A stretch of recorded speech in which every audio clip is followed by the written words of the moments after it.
है। आप सबके पुरजोर इस्तकबाल में हाथ उठाकर तालियों की गूंज में इस्तकबाल कीजिएगा लोधरा की अजीम कौम, अजीम लीडर का। पाकिस्तान की आन है आप, पाकिस्तान की शान है आप, पाकिस्तान के खान है आप, पाकिस्तान की जान है आप, इमरान खान है आप। इमरान खान दे जलसे च अज मेरा नचने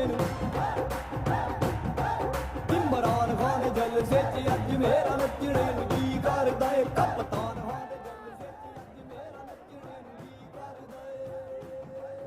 बिस्मिल्लाहिर्रहमानिर्रहीम। इय्याका नअबुदु व इय्याका नस्तईन। अल्लाह तेरी इबादत करते हैं और अल्लाह तेरी मदद मांगते हैं। लोधरा, सबसे पहले तो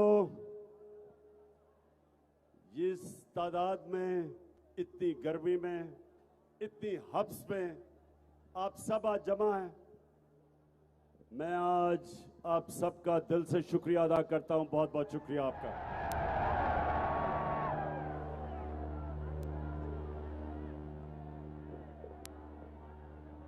अच्छा लोधरा,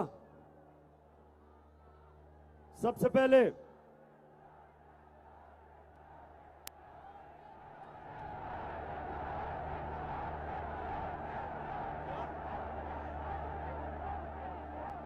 लोधरा, अभी मैं लोटों के ऊपर भी आने लगा हूं, लेकिन उससे पहले लोधरा, लोटों से पहले मैं आज अपनी कौम की तवज्जो कराची के ऊपर देना लगा हूं। कराची हमारा मुल्क का वो शहर है जो हमारा फाइनेंशियल कैपिटल है, यानी कराची ऊपर जाता है, मुल्क ऊपर जाता है। लेकिन कराची में इस मुल्क की तारीख के दो बड़े डाकू आए हैं, एक नवाज शरीफ और उसका खानदान और दूसरा आसिफ जरदारी। तो ये जो मुल्क का डाकू पिछले 14 साल से कराची पे बैठा हुआ है, 14 साल से कराची खंडर बन गया है। जब भी बारिश होती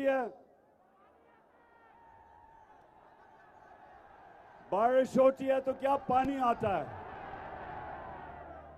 तो जब बारिश होती है, आज तक ये जरदारी और इसका जो चोरों का टोला है, इन्होंने कभी नहीं सोचा कि हम बारिश की कोई तैयारी करें। जिस तरह पंजाब, ये जरा सुनो लोधरा, बड़ा बुरा भला कहा गया उस्मान बुजदार को, लेकिन अभी लाहौर में भी बारिश हुई है, लेकिन उस्मान बुजदार ने अंडरग्राउंड टैंक्स बनाए हुए हैं। पानी नहीं खड़ा होता क्योंकि इंतजाम अरबों रुपया लगा के अंडरग्राउंड टैंक्स बनाए हैं,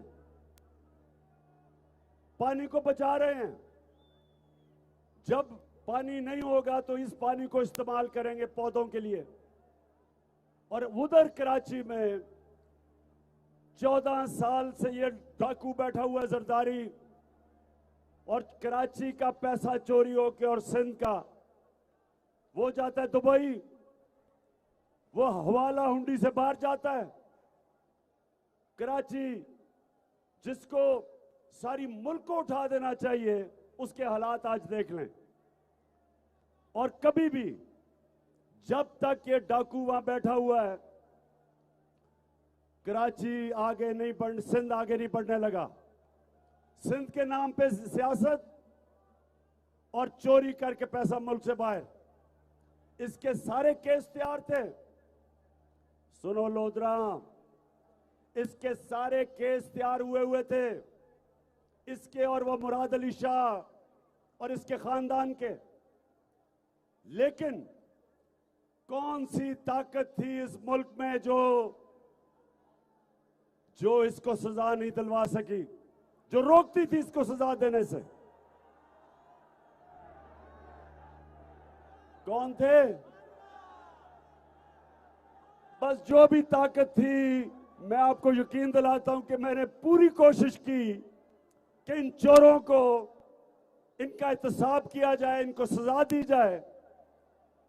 लेकिन ये फिर मैं कभी बताऊंगा कि जिनके पास ताकत थी, मुझे अफसोस से कहना पड़ता है कि वो चोरी को इतना बुरा नहीं समझते थे। जिस तरह इनका एक अरस्तू है नून लीग का, एहसन इकबाल, वो कहता करप्शन होती है, यानी कहता मुल्क तरक्की कर जाता है करप्शन के बावजूद। यानी कि ये वो कह रहा है, लोधरा सुनो जरा, हमारे अल्लाह का हुक्म है अमर बिल मारूफ, हक और सच के साथ खड़े हो, बुराई के खिलाफ खड़े हो।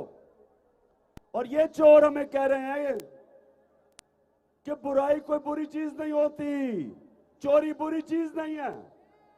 जो करप्शन होती है, पैसे खाए जाते हैं, ये रीत पढ़ने दें, इस रीत को मजबूत होने दें, यही पाकिस्तान का मुकद्दर ताबनाक करेगा। तो आज जो सबसे बड़ा सबक है वो ये है कि आपको मैं दुनिया में बहुत से ममालिक गिना सकता हूँ कि जिन्होंने हमारी जितनी करप्शन के बावजूद तरक्की कर ली है। असासे आमदन के मुताबिक नहीं तो तुम्हें इससे क्या? सुन लिया, एक पंजाब का चीफ मिनिस्टर जाली, गैर कानूनी, वो वहां बैठा हुआ है, जिसका नाम हमजा कुकड़ी, वो बैठा हुआ है। वो कहता है बच्चों, ये स्कूल के बच्चों को सबक दे रहा है कि बच्चों चोरी कोई बुरी चीज नहीं है। और इनका रस्तू कह रहा है कि मुल्क तरक्की कर जाते हैं करप्शन के बावजूद। शर्म करो। और इनका एक और है, एक वजीर है जिस जावेद लतीफ, उसने अभी क्या कहा है कि असेंबली के जरिए नवाज शरीफ के सारे करप्शन के केस ही खत्म कर दो। तो नौजवानों, आपका मुस्तकबिल है, आपका पाकिस्तान है, मेरी गौर से बात सुन लो। अल्लाह का हुक्म है, अल्लाह का हुक्म है कि कभी वो माशरा ऊपर नहीं जा सकता जो अच्छाई राय हक के साथ खड़ा होता है, अमर बिल मारूफ, और बदी के खिलाफ जहाद लड़ता है, बुराई के खिलाफ। अल्लाह ने लोधरा, अल्लाह ने हमें इजाजत नहीं दी न्यूट्रल बनने की। या अच्छाई के साथ खड़े हो या बुराई के साथ, न्यूट्रल आप नहीं बन सकते। कौम को, सारी कौम को तैयारी करनी चाहिए। ये फैसला कुन वक्त है। ये जो आपका इलेक्शन है, ये जो 17 तारीख को इलेक्शन है, ये इलेक्शन नहीं है, ये जहाद है। ये इस मुल्क की हकीकी आजादी की जद्दोजहद है। ये जो चोर हमारे ऊपर मुसल्लत किए गए, अमेरिका ने साजिश करके यहां के मीर जाफर और मीर सादिक के साथ मिलके इन चोरों को हमारे ऊपर मुसल्लत किया। और ये चोर क्या कह रहे थे जब मेरी हुकूमत थी कि जी बहुत ज्यादा महंगाई है पाकिस्तान में, महंगाई इतनी है कि इमरान खान को हटा दिया जाए। महंगाई के ऊपर इन्होंने सारा वक्त कैंपेन की, और जैसे ही ये चोर इख्तिदार में आए, महंगाई को तो भूल गए और आते साथ ही इन्होंने अपने करप्शन के केस खत्म किए। 1100 अरब रुपए की इन्होंने अपनी चोरी, जो इन्होंने 10 साल में मिलकर चोरी की थी जरदारी ने और शरीफ खानदान ने, आते साथ ही 1100 अरब रुपए अपने माफ करवाए। इससे बड़ा डाका कभी पाकिस्तान पे पड़ा ही नहीं है। आपका पैसा था लोधरा, ये आपका पैसा था। 1100 अरब रुपया आपका पैसा था। ये जो इन्होंने आते साथ ही नैब की अमेंडमेंट करके अपने आप को एनआरओ दिया, और फिर आपने शायद वो सोशल मीडिया पे देखा होगा, एहसन इकबाल मैकडॉनल्ड खाने गया था,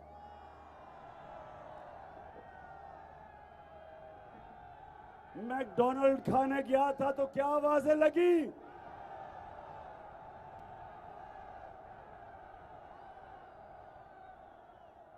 कहता है कि इमरान खान ने लोगों को ये बदतमीजी सिखा दी है। और एहसन इकबाल झूठे अरस्तों, ये बदतमीजी नहीं है, हकीकत है। तुम चोर हो। तुम्हारा जो जिसके कदमों में आप गिरते हो, क्योंकि शाही खानदान है शरीफों का, आप सब उनके दरबारी हो। आपको पता है कि नवाज शरीफ इस मुल्क का सबसे बड़ा डाकू है। जरदारी के साथ मिलके इन्होंने मुल्क को मकरूज करवाया, और आपको शर्म नहीं आती कि आप इनके जूते पॉलिश करते हो इन चोरों के, और फिर कहते हो कि इमरान खान ने सिखा दिया जी बदतमीजी करना। ये हकीकत है। 1100 अरब रुपया आपने आते साथ ही इस कौम का हजम किया है। आपने डाका मारा 1100 अरब रुपए का। और कौम, मैं आज आपको कह रहा हूं, जिधर भी आपको दुनिया में पाकिस्तानी मिलेगा वो आपके ऊपर 2 लफ्ज कहेगा, चोर और गद्दार। गद्दार हो आप। अमेरिका के साथ मिलके आपने वो हुकूमत गिराई झूठ बोल के कि जी बहुत ज्यादा महंगाई थी। जरा लोधरा ये सुन लो, जब से ये आए हैं ये जरा गौर से सुनो। मैं ये जरा सिर्फ आपको आज बताना चाहता हूं कि 2 महीने में इन्होंने इस मुल्क से किया क्या। दाल चने की एक एक चीज मैं बताऊंगा। 21% कीमत बढ़ी दाल चने की। मसरूर की दाल 30% बढ़ी। माश की दाल 13%। प्याज जो हर आदमी बेचारा गरीब आदमी रोटी के साथ खाता है 100% बढ़ गया, यानी दुगनी कीमत। आलू 35% बढ़ गया। और अंडे, ये जरा सुनो अंडे, क्योंकि ये हमजा कुकड़ी की बिजनेस अंडे हैं और मुर्गियां, तो हमजा कुकड़ी ने अंडे की कीमत 36% बढ़ा दी है।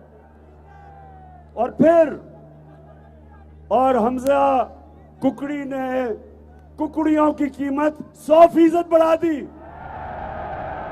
अब ये कुर्बानी में थोड़ी नीचे आई है, लेकिन दुगनी कर दी थी। उसके बाद घी 22%, ये याद रखें, ये आम आदमी इस्तेमाल करता है। 22%। पेट्रोल 100 रुपया लीटर इसने 2 महीने में बढ़ाया है। 100 रुपया लीटर।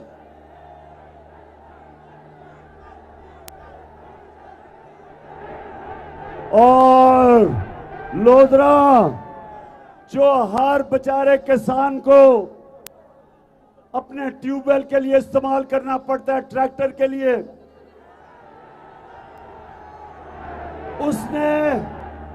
उसकी कीमत,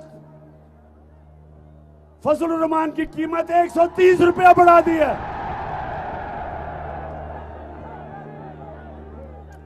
तो सुन ले, फजलुर रहमान जो इनके साथ मिला हुआ है, 3 स्टूडेंट्स, तीसरा ये है, हर गवर्नमेंट के साथ फिट इन हो जाता था। हमारी पहली असेंबली थी जो डीजल के बगैर चली। आज उसने अपनी कीमत 130 रुपए लीटर जब से हम गए हैं बढ़ा दी है। पूछो किसानों से, जनरेटर्स वो डीजल पे चलते हैं, ट्रैक्टर, पूछे ट्यूबवेल। आज जरा किसानों मैं ये पूछना चाहता हूं, क्योंकि यहां तो लोधरा में ज्यादातर आप किसान हो, मुझे ये बताएं कि हमारे जमाने में जो कपास थी, कॉटन थी, वो 14,000 थी, आज वो नीचे आ गई है 6,000 पे।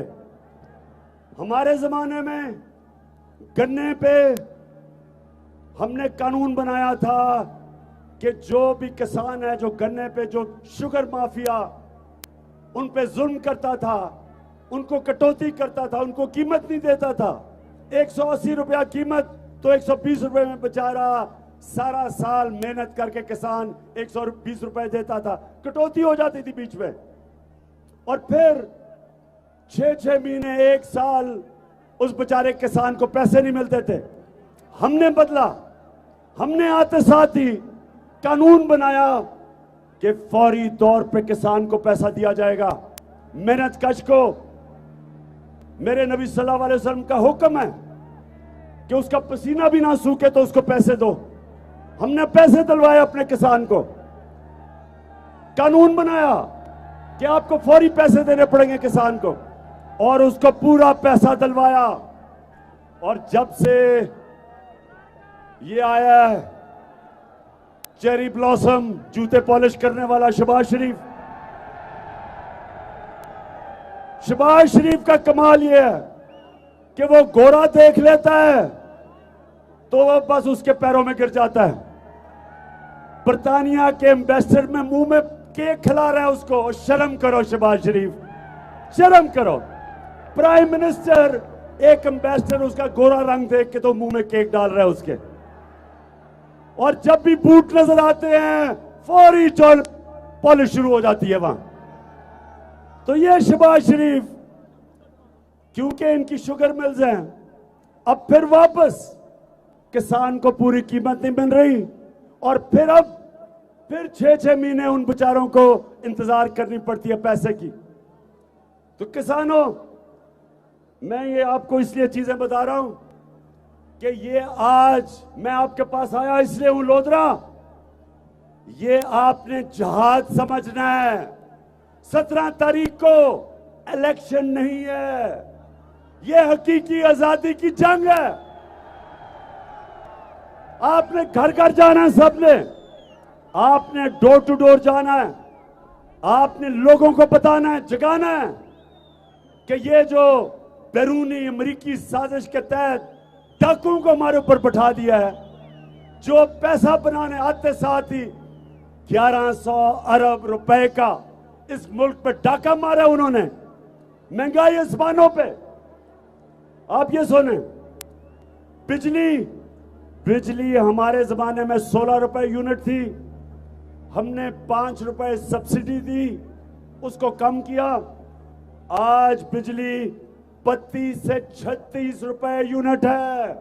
अभी आपको बिल आएंगे, आपको पता चलेगा कि बिजली की कीमत इन्होंने जो की है, कितने लोग गुजारा कर सकते हैं उसमें।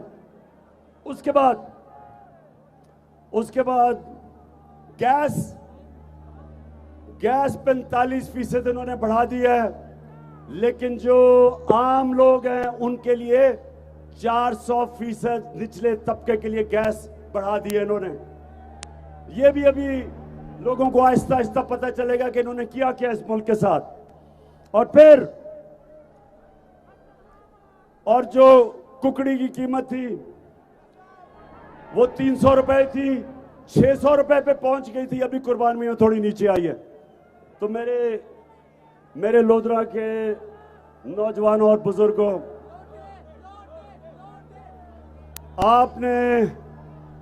आपने इन लोटों को शिकस्त देनी है। हाथ खड़ा करके मुझे बताओ कि तुम लोटों को हराओगे। ये नौजवानों, मैं अपने नौजवानों से खास तौर पे कह रहा हूं कि ये आपकी जंग है। ये चोर ऊपर रह गए, कौम का वो हाल होने जा रहा है जो श्रीलंका का हुआ है। श्रीलंका का आपने हाल देखा, क्या हुआ श्रीलंका में? श्रीलंका में ये जरा सुने क्या हुआ। श्रीलंका के अंदर हुआ क्या कि उनके जो ऊपर सरबराह थे वो भी खानदान था। यहां भी दो खानदानों के नीचे हमारा मुल्क 30 साल से ये दो खानदान इस मुल्क के ऊपर हुकूमत कर रहे हैं। 30 साल से मुल्क को मकरूज कर दिया है। खुद अरबों खरबोपति बन चुके हैं, बच्चे भी खरबोपति बन गए। लंदन में उसने क्या कहा था, मेरी लंदन तो छोड़े पाकिस्तान में भी कोई प्रॉपर्टी नहीं है।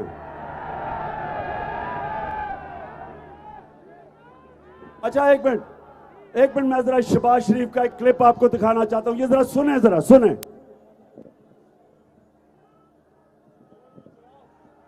जब मैं आया हूं तो आप समझेंगे शायद ये मांगने आया, मैं मांगने नहीं आया, लेकिन मजबूरी है। अमेरिका जो है अगर जो है वो चाहे तो इस वक्त पाकिस्तान के लिए इतनी माशी जो है डिफिकल्टीज क्रिएट कर सकता है कि मैं समझता हूं कि हो सकता है हम जो हमारा ऑयल बिल जो है अदा करने के लिए हमारे पास पैसे ना रहे। ऑलरेडी जो माशी हालात जो है हमारे इंतहाई मखदूश हैं। ये सारे वेंटिलेटर जो है ना ये लगे हुए हैं, अमेरिका की मर्जी से लगे हुए हैं। अमेरिका चाहे तो ये सारे के सारे जो हमें जो इस वक्त ड्रिप्स लगी हुई हैं या वेंटिलेटर लगे हुए हैं सारे के सारे ऑफ हो जाते हैं। Beggars can't be choosers.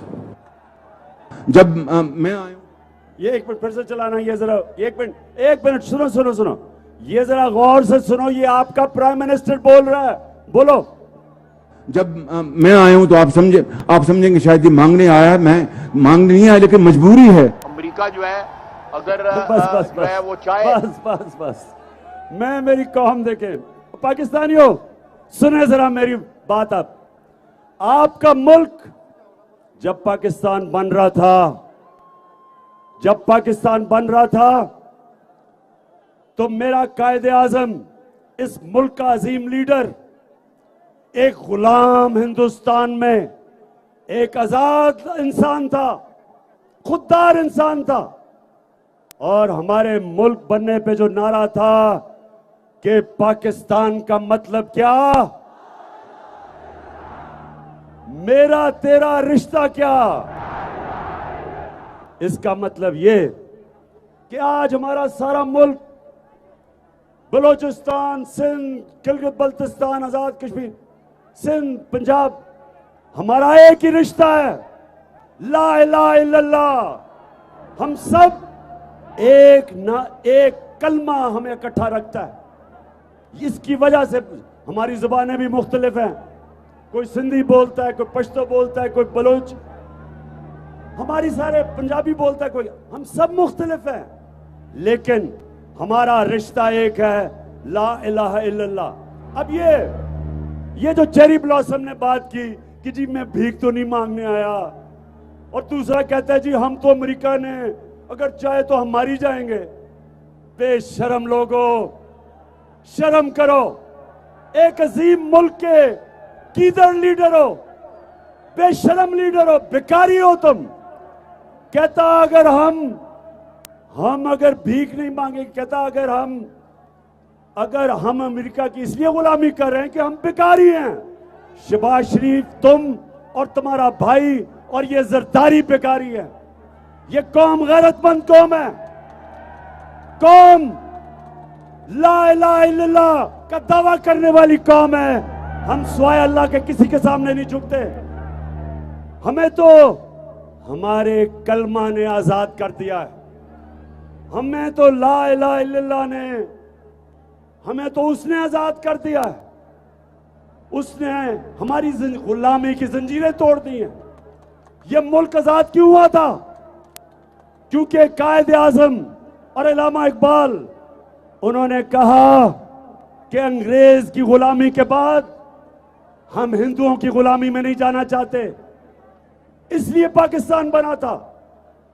और अगर हमने उसके बाद आज अमेरिका के बूट पॉलिश करने हैं, इससे बेहतर है कि पाकिस्तान ना बनता। मैं किसी के सामने अल्लाह के शुक्र, क्योंकि उसने ला इलाहा इल्लल्लाह मेरे दिल में डाला है, ना मैं कभी आज तक किसी के सामने झुका हूं। और पाकिस्तानियों, मैं ना आपको किसी के सामने झुकने दूंगा। हमारा मुकाबला, सुन ले जरा, हमारा मुकाबला इन चोरों के साथ है, ये पैसे चला रहे हैं, इनसे पैसे ले लो, वोट बल्ला पे डालना, इन चोरों के साथ है। फिर वो इलेक्शन कमिश्नर, वो जो जाके मरियम के और हमजा के कदमों में बैठ के प्लान कर रहा है कि इलेक्शन कैसे इन्होंने जीतनी है, क्योंकि ईमानदारी से तो ये कुछ भी नहीं कर सके, ना पैसे बना सके, ना बिजनेस चली, ना पॉलिटिक्स की, ना इलेक्शन लड़ी। और जब नवाज शरीफ क्रिकेट खेलता था बागे जिना में तो अपना पैर खड़ा करके करता था। तो ये वो लोग हैं, ईमानदारी से कुछ नहीं कर सकते। इलेक्शन कमीशन को भी साथ में लाया हुआ है, पैसे दे रहे हैं लोगों को। और वो जो मिस्टर एक्स बैठा हुआ है लाहौर में, वो कौन है मिस्टर एक्स? सबको पता है वो मिस्टर एक्स कौन है। वो बैठ के इनके साथ तैयारी कर रहा है।